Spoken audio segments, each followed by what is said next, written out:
Hello, everybody. I'll go ahead and call our meeting to order. Hello, Merritt. Hey, Terry. You gotta ring the bell.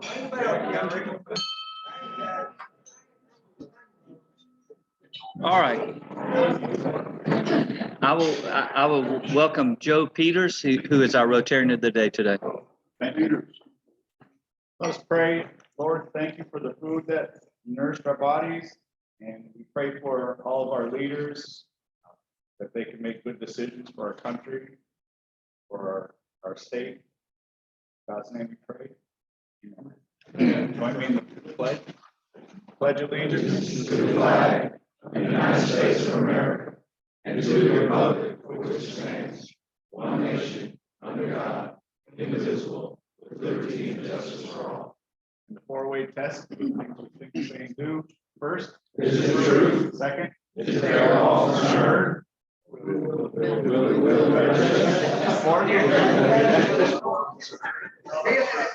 Is it fun?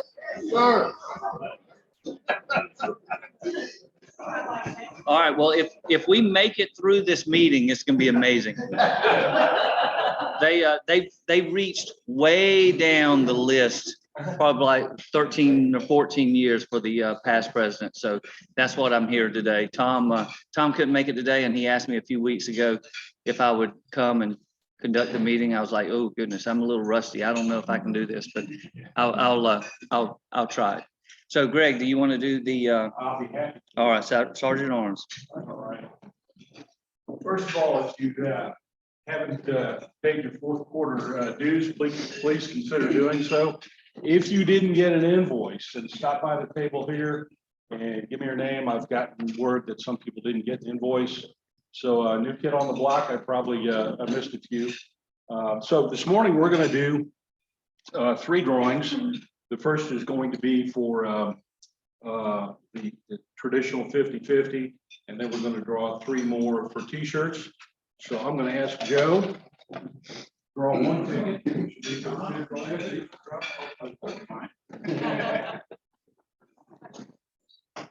That number is ending in 339. 339. You got it? Come on up and draw.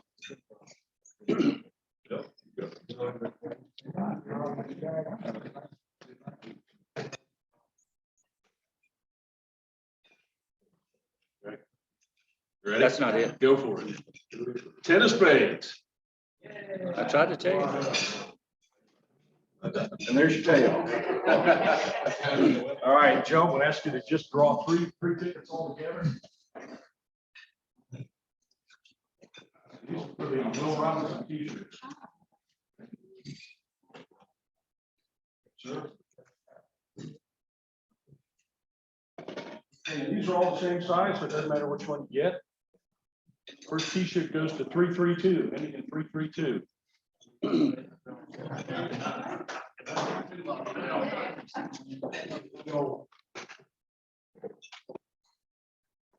Next one is ending in 337. There you go. 337. Got a winner?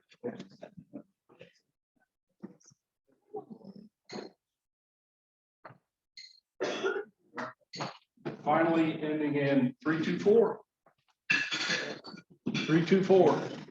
Right. All right. Frederick's the big winner. Let me have your ticket. Oh, no. Thanks. Okay, we're set. All right. Thank you, Greg. Do we have any announcements today? Any? Yes. This is the last time that we'll announce for donations for the Thanksgiving basket. We have 42. We're trying to sponsor 75 families. If you haven't made a donation, $75, please see me or email me. But after today, we're just going to go forward and order it. We're going to order 75 and figure out how to pay for it. But I'll do one. Thank much. Appreciate that. So that's basically it. Okay. It's going to be on November 20th. Lakeview Academy, and I'll send all that information at 9 o'clock. So you can also volunteer to come and help us put those meals together. Awesome. Thank you. Thank you. No, Jimmy? Randy Stewart, I hear. is in the hospital. Don't get into detail. Okay. Randy Stewart. If the people online or people over here, he said that he has heard that Randy Stewart is in the hospital with double pneumonia. And so please keep him in your prayers. I'll say too, Halsey just told me that the bulletin was wrong today because we pulled up the wrong one, but Teresa, who works with me, that does the bulletin every week, her father and brother were in a car wreck earlier this week, so keep her in your prayers too. Yes, sir. Name Gilbert Sutton from Central State Hospital. Tomorrow, we're gonna have event that's open up to the community.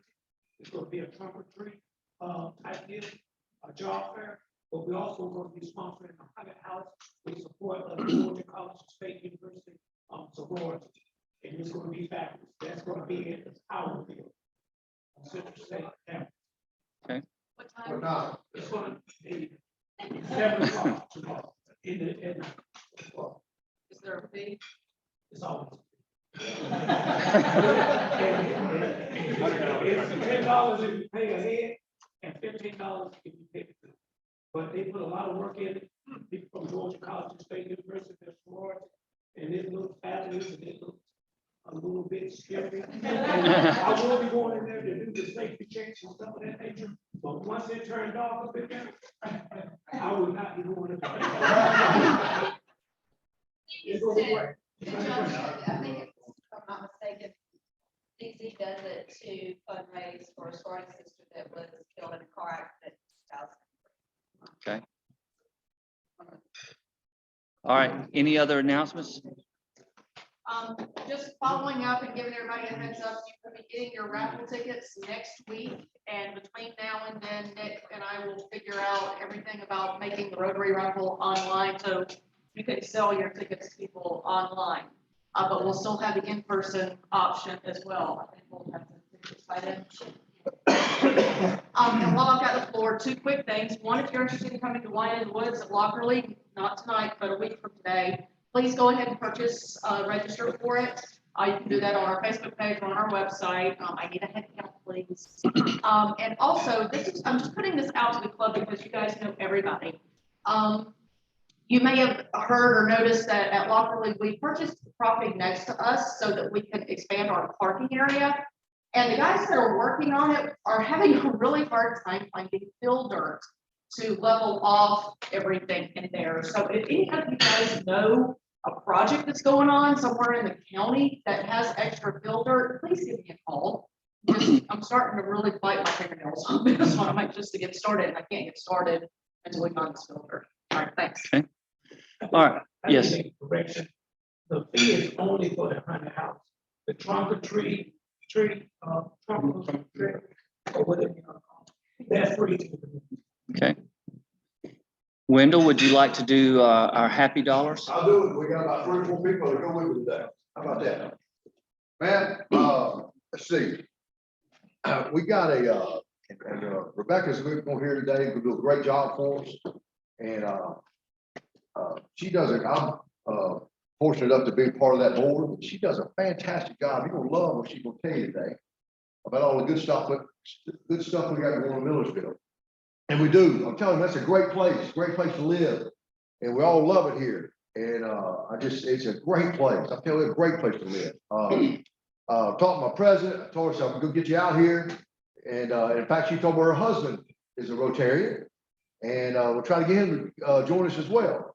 So they moving down or gonna be in the community. I don't know if they've actually physically moved in yet, but they got a house, everybody looking good there. And then, I put some money in today. I want to encourage everybody to do this. You know, I tell everybody, I've had probably like most of us, I've had the older I get, the more people I lose, right? I've lost several people my age over the last 18, 20 months. And everybody said, we're gonna have a celebration of life. That's what, man, I'm gonna celebrate life today. So, yeah, thank you, Murphy. So I've been trying to call people who've been mentors to me. I called a guy the other day, he's 85 years old, and him and his wife had talked for about 5 years. Man, how much you meant to me and all that, and it'll make their day. It'll make their day. I called my high school coach the other day, told him how much I love him. I'll tell you a quick story. I was changing jobs, I changed professions. I've been coaching, my whole life there. And he had done the same thing. And I called him one day and I said, Coach, I said, I'm struggling, man. I said, I got to get out of this mess. And I said, well, that's all I know how to do. I'm scared. He said, well, I want you to think about something. He said, tell me one thing that you've not been successful at. I said, well, I've done pretty good at everything. He goes, that's all you need to know. You can be successful whatever you do. And that gave me the confidence to be here. And if I had not had that conversation with him, I wouldn't be in Milledgeville right now. I'm so proud and so glad that I am in Milledgeville. But that meant a lot to me. And he said someone had told him that. So what my challenge to you today is call somebody that has led you and you've been influential in your life. Just tell them thank you, man. They appreciate it so much. And I'm telling you to make their day. All right. So I would encourage you to do that. All right. That's what I got for you today. Who's got some positive news for me though? And let me also say one thing. Man, Dr. Price, you do an awesome job. Man, we appreciate you, man. And I appreciate you. And please consider giving one of those baskets. That's a great thing. And it makes somebody's day on Thanksgiving there. And so anyway, all right, what we got? I need some positivity. Keith, what we got? Keith Barlow. Keith Barlow. So my son, who's about to graduate with an accounting degree, got an internship for next semester. So that would be his last semester, and he's got a good internship with an accounting firm up in Cumming, Georgia. So it's all good. Yes, that's good news. That's good news. Oh, the last thing, my daughter next Tuesday. You didn't put enough dollars. I put 5. I'm being. Oh, right there. My daughter turned 29, and that means I'm getting old. Where you at? Good, nice. Nelson, what is? Who are you? I am Nelson Craft, and I just want to, give a praise report about our athletics here in Milledgeville. Yes. All 3 of our high school teams are killing it. So JMA, Baldwin, and GMC Prep. Yeah. Hosting the region meet today at Council Forum for your cross country team, guys, on the high school side. And then Wednesday, the junior college national championship, 2 weeks. And if you haven't been there, go out to the council forum, and we're so blessed to have that place. We use it, John Mills uses it, Baldwin uses it, DMC uses it. It's the most unbelievable cross-country facility anywhere. And but the council family is so kind for us to have it. But good job, thank you. Yes. Who else? Who else got anything positive? Very good. Derek Williams. Eric. I got to celebrate this morning with Dr. Price and a bunch of other folks, 5 brand new 8th grade REAP scholarship participants in the Baldwin County school system. These kids, they stay on track. They're in line for a $10,000 up to a $20,000. Some universities and matching universities scholarship for. It's just nice to see young energy and young excitement as you do go. My daughter's 32. Yes. Nice to see that young energy, young excitement. That's a good group of kids. It was a fun day. That's awesome. Thank you, Derek. Thank you. Thank you. Mayor Massey. Yes, sir. Happy dollar that, celebration of life today. Be happy. Every day, man. That's it. Every day. Every day I'm breathing, man. It's good. Jimmy. Yeah. You had this trouble, you was awful young ago.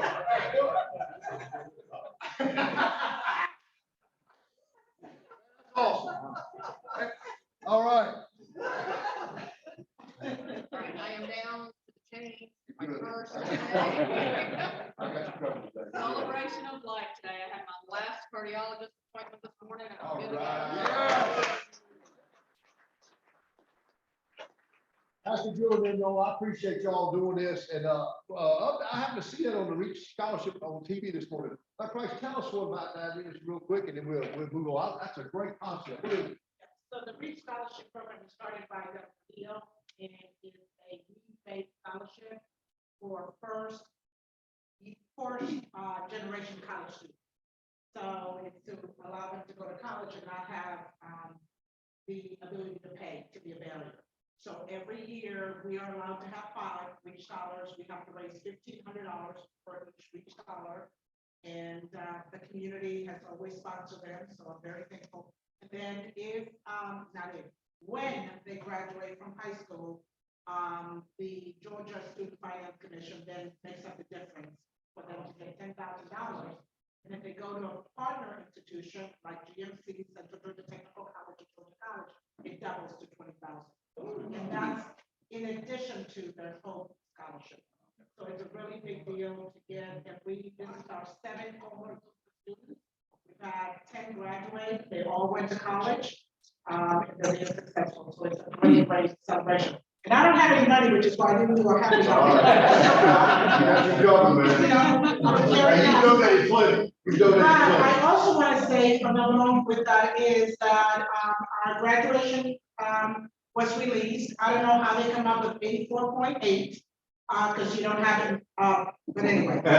So I just rounded up to 85, but in the middle of a pandemic, to get 85% of our seniors to graduate from high school, it's a really big deal. It's huge, and so I'm very thankful. We're above the state, and it's a celebration. We only had 34 kids that did not make it out of 244 that didn't make it across the stage. And they're in school, so they'll be 5th-year graduates, but they don't count that. They only count 4 years. But 85% is huge because it has an economic impact in our community. So that's a celebration.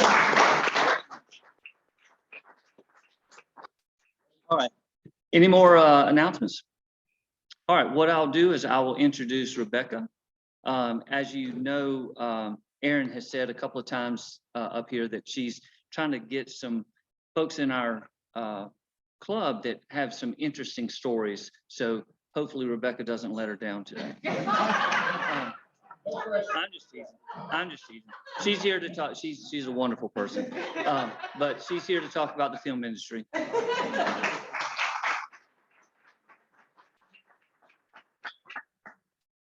My PowerPoint started. Well, I already told Greg that I really didn't want to have to go last week after his son Joe, because that was very cool and very fun, and I am neither cool nor really very fun. So thank you. Let's see.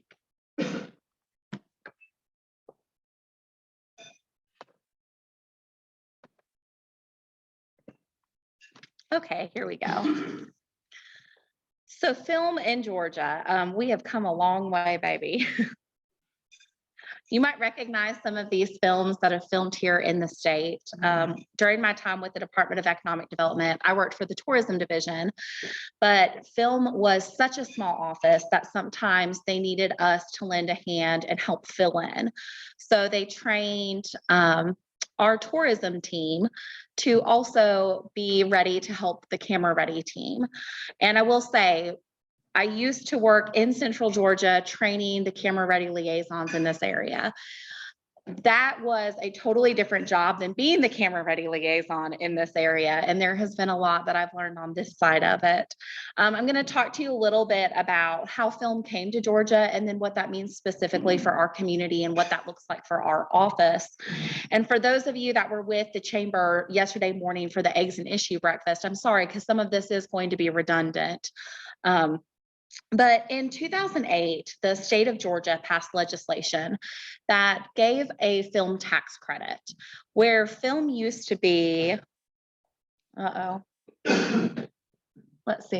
where film used to be a very location-driven type of industry, it's really now a very incentive-based industry. And I think if we think about how much these productions cost, I mean, $100 million, $200 million, gosh, what some of these celebrities' net worth is or what they get paid per film is absolutely wild. It's easy to see how these bills get racked up quite easily. And with that, they're always looking for some type of tax break. Now, Craig talked a little bit with us yesterday about that. Louisiana was the very first state in the US that really introduced some type of initiative. Georgia was not very far behind. And what they decided to do at the time was offer a 30% incentive. And there was a lot of debate about this at the Capitol and whether this was actually an industry that we had the infrastructure to incentivize, whether this was something that was actually going to come to Georgia and really do the majority and bulk of their business in Georgia. It was hotly contested. And even after this was passed and signed into legislation, it really was debated pretty heavily the first couple of years, even after it passed. And I remember at that time, I did work for the department, and there was a lot of conversation of, would this be repealed in a future legislative session? And we just didn't know. And here we are all of these years later, and the film industry is huge in Georgia.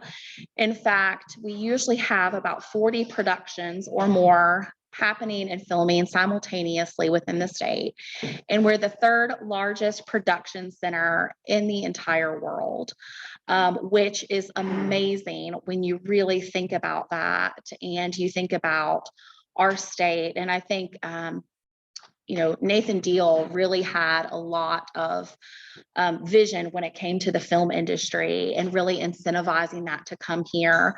He was very friendly to the film industry, and we really see the reward of that happening today. So some of the reasons that outside of the incentive, we have some really good infrastructure here in Georgia. We have a lot of diverse shooting locations. Georgia is a very diverse state. You have somewhere like coastal Georgia, then you have somewhere like Helen, Clayton, central Georgia. If you have been to Southwest Georgia, it all looks so incredibly different. And it is very easy for Georgia to become a very different destination, whether that's somewhere in the nation or even somewhere international. There are a few looks we have a hard time. It's really hard for us to be Miami. That type of architecture just doesn't really exist in Georgia. There are some destinations that it's hard for us to replicate, but a lot of them we actually can do very easily. And then we have Hartsfield-Jackson here, and that is really amazing because when you're talking, especially a lot of these stars or directors that may live internationally, it's such a fantastic connection point, and it makes it really appealing that they're not taking multiple connections. It makes it easy to get home for a weekend, and that has really helped us as well. So again, just that change in the film industry about being location driven, and really now it's an incentive driven business. A lot of times when, especially in the beginning, Georgia was earning a project, they would be looking at Georgia and maybe Canada, because Canada offers a great incentive. They would be looking at Georgia and North Carolina at the time, or Georgia and Louisiana. But we earned a lot of business because our incentive was just a little bit better. And essentially the way that this worked in 2008, any project that was over $500,000 that shot here in Georgia, so that could be a television series, a movie, it could be a music video, a very high-end commercial. Once they reached that $500,000 mark and we're shooting here, they were eligible for a 20% tax incentive. And then that got passed along to an additional 10% up credit if they put the peach logo at the end of their film. So if you watch The Walking Dead or The Vampire Diaries, or you've seen The Hunger Games, you may have seen the peach logo on all of those productions. Well, that's a pretty easy ask for the film industry. And at first that was so wild. Nobody had ever asked them for anything like that before. And there was a little bit of rumbling about that in the beginning. But really it became a great marketing tool for the state of Georgia, because we wanted people to feel like these projects were made here and that Georgia gained some type of recognition. So a lot of times people have had questions about the incentive and what exactly that looks like. If you're familiar with something like a historic preservation tax credit, it's the same kind of thing where it's a credit they give that other people can buy up. And it's created a very healthy market here locally. This is just an idea. This is for Cartersville, Georgia. I don't have this for Milledgeville yet, but this is just an idea that you can look at really what it's bringing to a local community.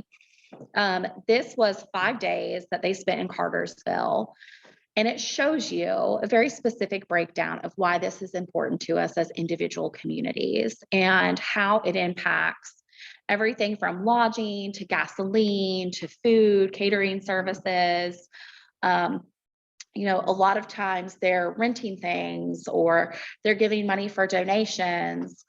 I know sometimes when they're filming in a downtown district, they will, if they have to close a part of the street, they'll buy all of the, they'll rent the businesses to give them some money back for the day. And then they'll buy flowers from the local florist as a thank you for cooperating.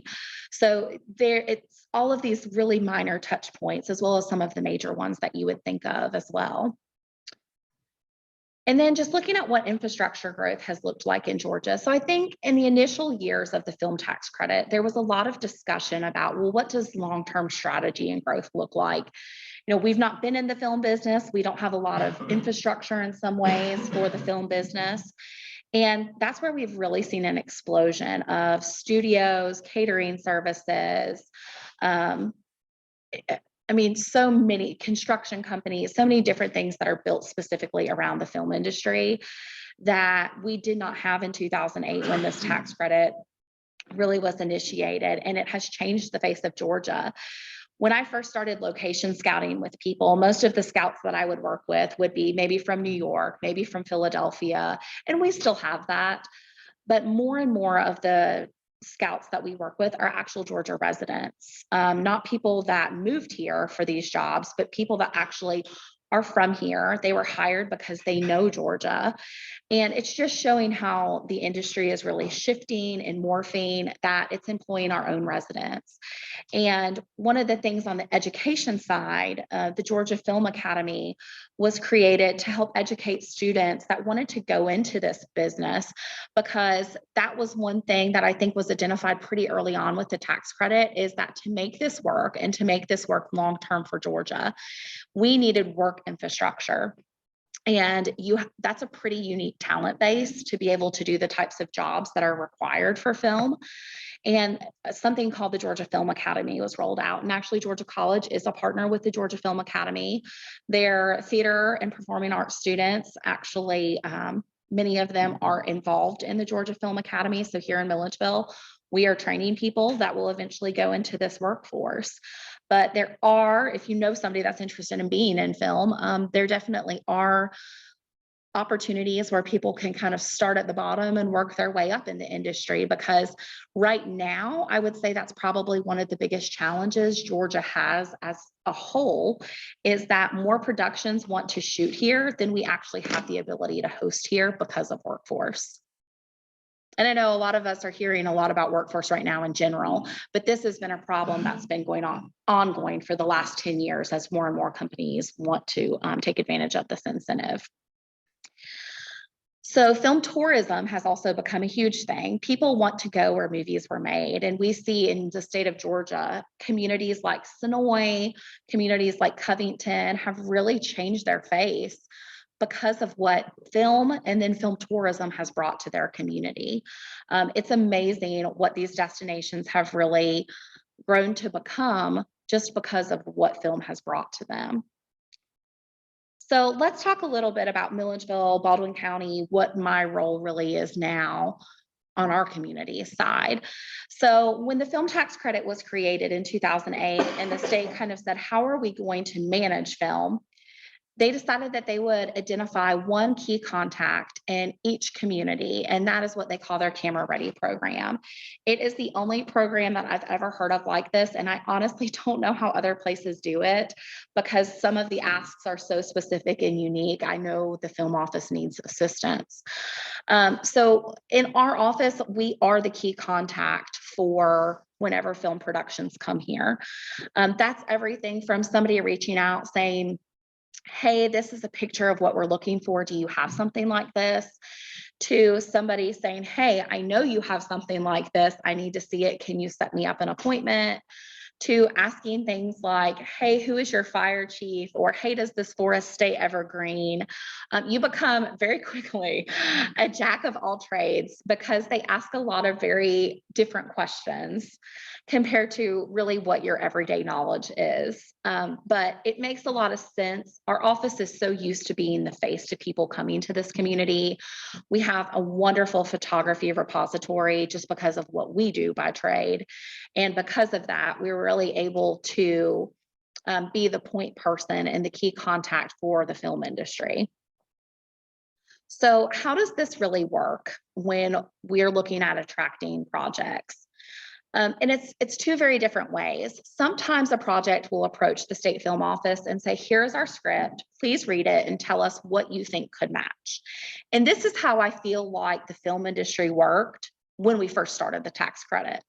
Now I feel like these people, because like most businesses, it's a small world at the end of the day. And the film industry has made themselves at home here in Atlanta and in Georgia.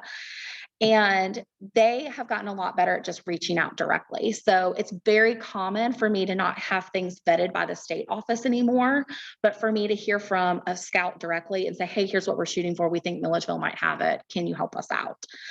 That's happening more and more. In fact, somebody just reached out to me last week. They were looking for something that looked very similar to Bartram Forest for something they were trying to shoot in the winter, but they wanted it to look like summertime. So it's all of those little touches that happen. If you are in any form of economic development, you will know for every 10 or 20 prospects, you might have one that locates. Film is like that, but double. I feel like for every group that we show, we get a lot of dates, but not many diamonds. So I feel like we are showing Milledgeville so much, and it's amazing just to see.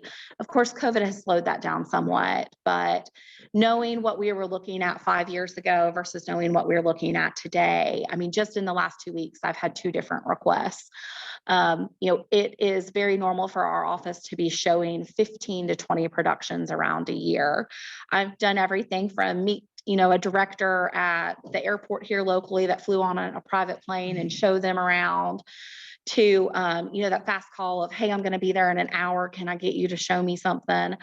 It's a very quick moving industry. You never know what the ask is going to be, and you have to be super responsive. It never fails. They call me while I'm on vacation every time. Needless to say, I think it's time for me to train somebody else to help us for when that happens. But we ground scout. A lot of times if somebody comes here, I'm in the car with them for an hour, 6 hours. I don't really know. It's what they need. Just showing them around town, showing them what they've asked for. And then when somebody locates, they'll have an office here in Georgia. And we don't always know where that's going to be. In fact, we have a production in town right now that we are their primary office. They're shooting in Sandersville, but Milledgeville is actually their primary office and headquarters. They have a crew of 150 people, and they've been here since March, not with 150 people, but our office has been helping them since March. And it's now our understanding that they will finally finish up what they're working on probably at the end of November.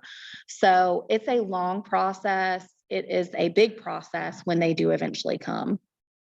On our end, whenever we're promoting something, so be it the Central State Hospital campus, or whether it's Georgia Military College, or whether it's Georgia's old governor's mansion, we load things into a database called Real Scout, which is used internationally. And this is what it looks like. This is not Milledgeville's. This is just an image of what it looked like when they were pooling locations for the Hunger Games movie. But they go in and search for very specific things. One thing to keep in mind, we looked at that slide saying it moved from location to incentive. It's still that way. And the way our incentive is based here in Georgia is they have to film within a certain radius of the Capitol, not to get the incentive, but because film is a very labor heavy industry, or a very union heavy industry. They have a lot of parameters, and it's very hard to get things to shoot outside of 1 hour of what they consider to be the labor radius. Atlanta, Metro Atlanta, and Savannah are the 2 labor radius circles. So that will always be our struggle in Milledgeville until something changes on that front. Because for them to come here and shoot here, they usually have to pay overtime. Sandersville, this particular project that's here right now, that's why they made Milledgeville the home base, because we had all of the hotels and lodging they needed, but Sandersville was 1 hour away. less than 1 hour, but you understand, within that drive distance. So that's how that project was able to locate to us. So whenever we're looking at projects, we either need somebody to make us their home base so that they don't have to pay overtime, and that's financially good for them, or we need what they are shooting to be so uniquely special that they are willing to pay overtime. And that's what we have in Central State Hospital. It is the most showed asset that we have in this community because it is so special. And the ability to recreate that, I mean, just, around if you look at one of the prisons in the guard tower, what it would be to recreate that on set would be far more expensive than paying crew overtime to drive here and film on site. So it's very much a weighing out of things in the process. But that's why you will see, most of what we're promoting to the film industry is not, it's going to be our antebellum homes. It's going to be streets that have period specific residential. So if it was a period piece, that would look appropriate. It's going to be the hospital campus. It's going to be the dam. It's going to be Lake Sinclair, because those things are unique. They can't get most of that within an hour of Atlanta. If you're looking at a 1970s home, well, I mean, how many 1970s homes are there in Metro Atlanta within the radius? They're not coming here for that. So it's also understanding the way that they work so that we know how to leverage and pitch what we actually have and where an actual opportunity exists. So this is the part where I'd let you know how you all can help me. You don't know what you don't know. And I feel like there are probably a lot of great locations in this community that we just might not know about. So if there's somewhere that you know of that you think is really unique and special, please let me know. Like we would love to expand our database. Please let us know. You can submit photos to our office. And then one of the things that we've learned, real time, having a crew that's 150 strong on the ground, there have been some great challenges in that. Our lodging market was so full this fall, we couldn't offer them lodging for 150 rooms because we were already so busy. And one of the struggles that we've had is when A-list cast comes here, they expect to stay in a $500,000 plus home, and they need it for a month, and they're willing to rent it and they're willing to pay well, but we need people that are willing to give up their home for a month to have them here.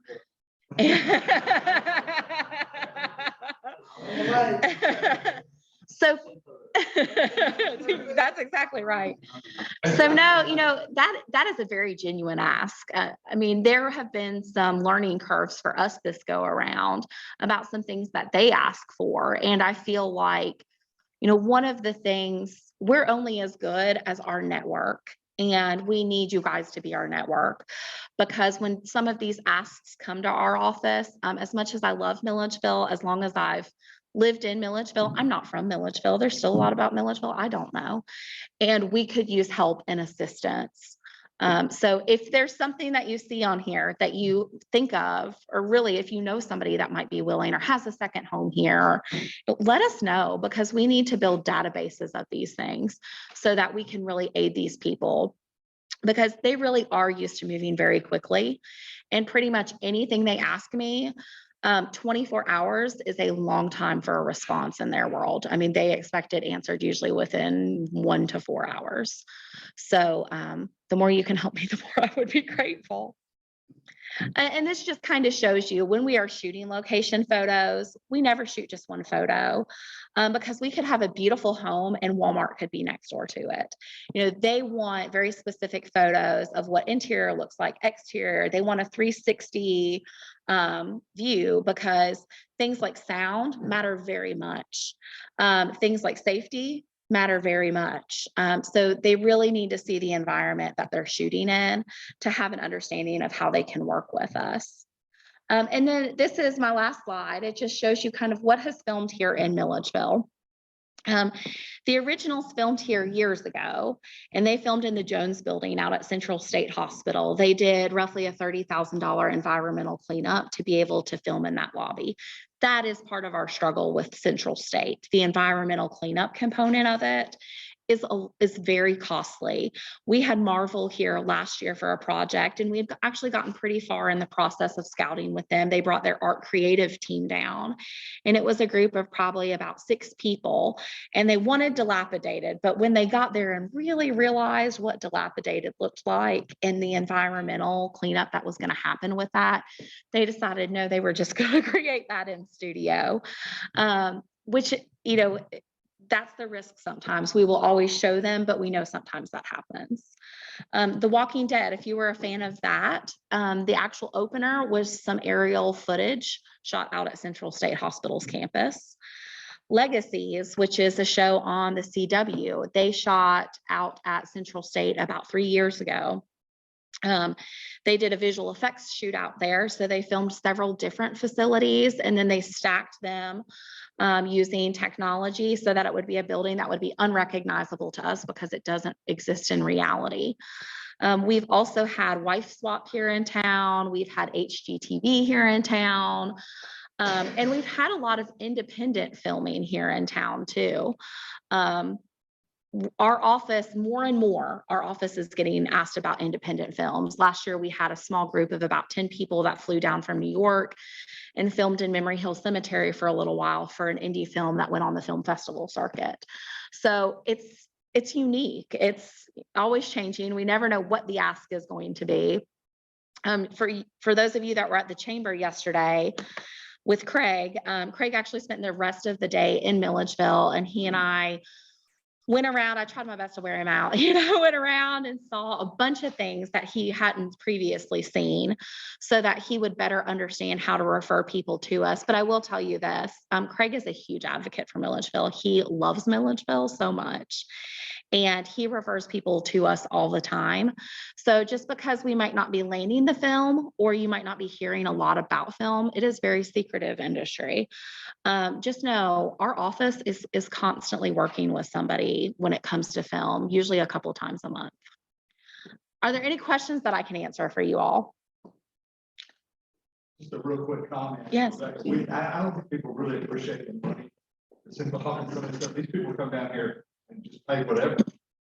We had a customer a little north of here who, and this was before COVID, but decided to get into this business and worked out a deal with Mercedes back in get cars and bought a fleet of the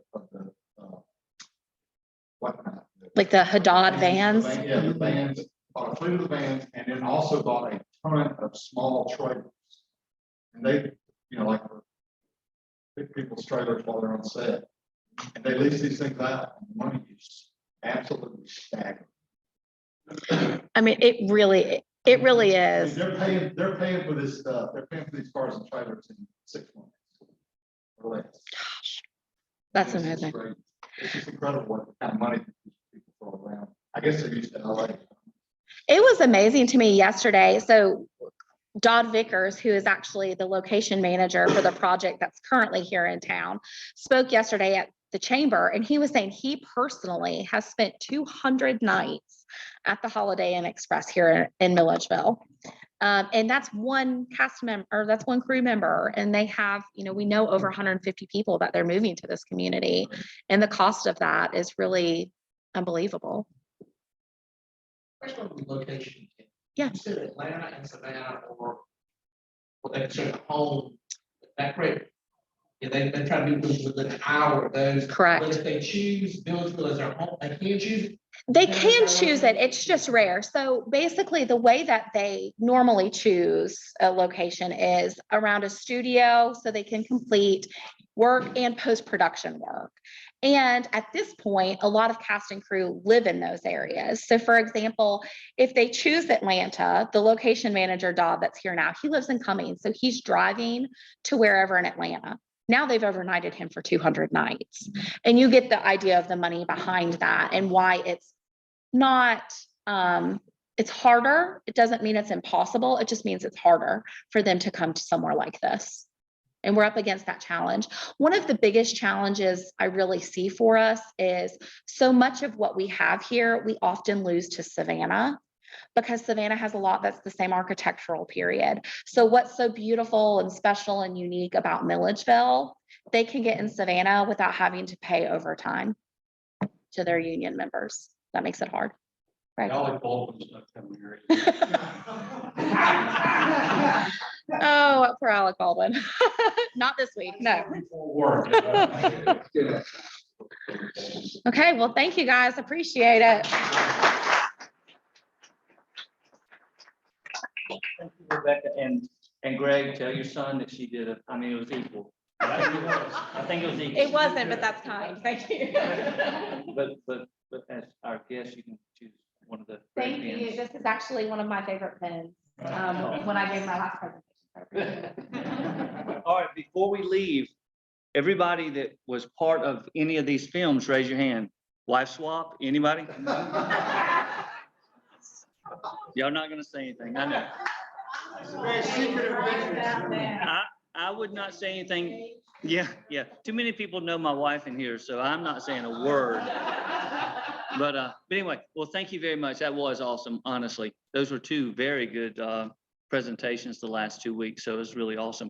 Remember the events that people talked about today, the donations for the baskets, remember that. We didn't talk about guests. I would assume you would have introduced. Okay, so we didn't have any guests. And then also keep Randy in your prayers. So everybody good? We're adjourned.